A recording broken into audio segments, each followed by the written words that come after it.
Okay, now we are going to totally fill out this 1040 form. Okay, so we got this guy, middle O the road. We've got his social security number filled in already. We've got the address filled in with the apartment number. We've got the city, town, or city, state, and zip code. He's choosing not to have any of these things filled in. Nobody's claiming his as a dependent, and he's not blind or anything, and he's going to file single. Okay, so there's the generalized information about middle O the road. All right, now let's get started. So we're going to start filling things in. Well, where's our starting point? Right there, line 1.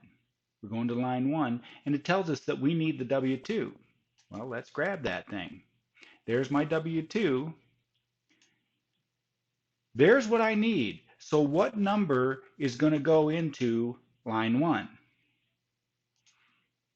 Excellent. That 35,750 right off of the W-2 form. Okay. Next, if I have anything else, I'm going to need to fill that in. And so now I've got this taxable interest. Okay. So that means I'm going to need to be looking at my 1099. All right. And so there's my interest income. That's the income.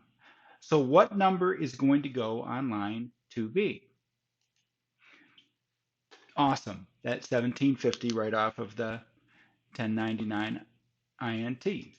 Okay, now we're going to fill in these next two lines, 7B and 8B, because we're not going to have a whole bunch of extra stuff. So these two values are going to be the same number. So you just need to read through the directions that are provided on line 7B and 8B and make that determination. So what is that number that's going to be on both of those two lines? Very good. 37,500 on both because again, all we needed to do was add those two together. That was it. Next thing we're going to do is we're going to fill in lines 9 and 11A because we're dealing with the standardized deduction. And then again, we're reading the directions. These two numbers are going to be the same. So what number am I going to have in both of those slots?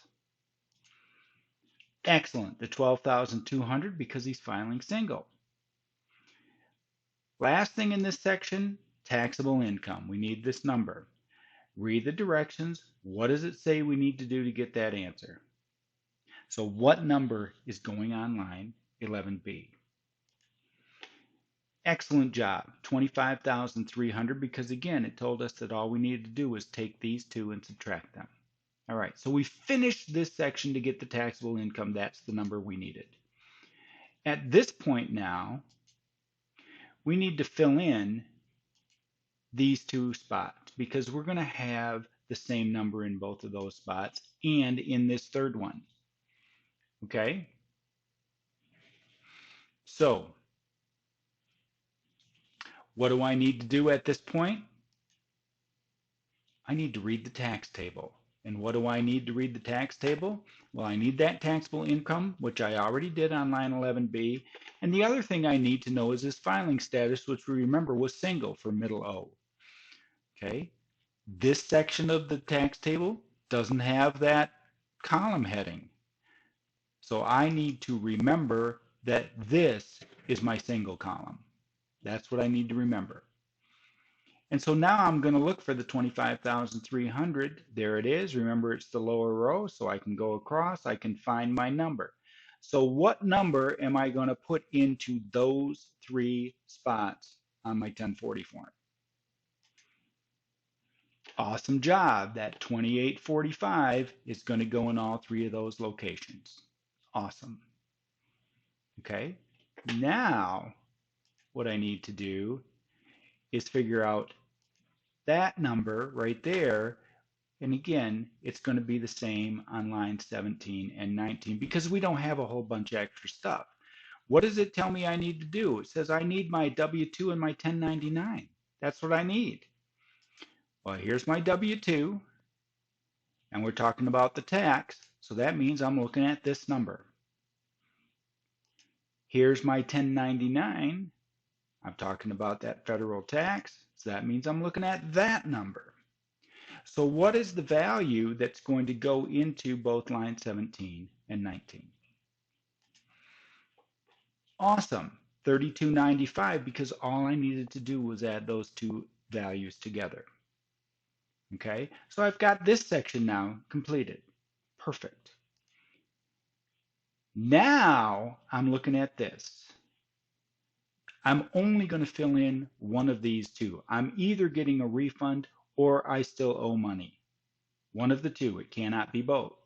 So what I need to do now is make sure that I just read the directions in each section carefully so that I know.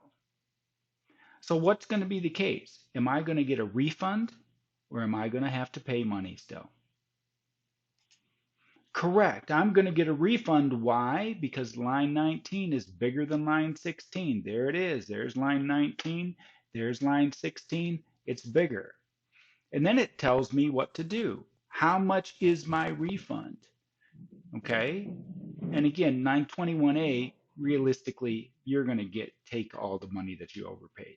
You're not you're not going to have them keep some of it. So that these two lines are going to have the same number. Well, what is that amount that you're going to get for your refund? Excellent.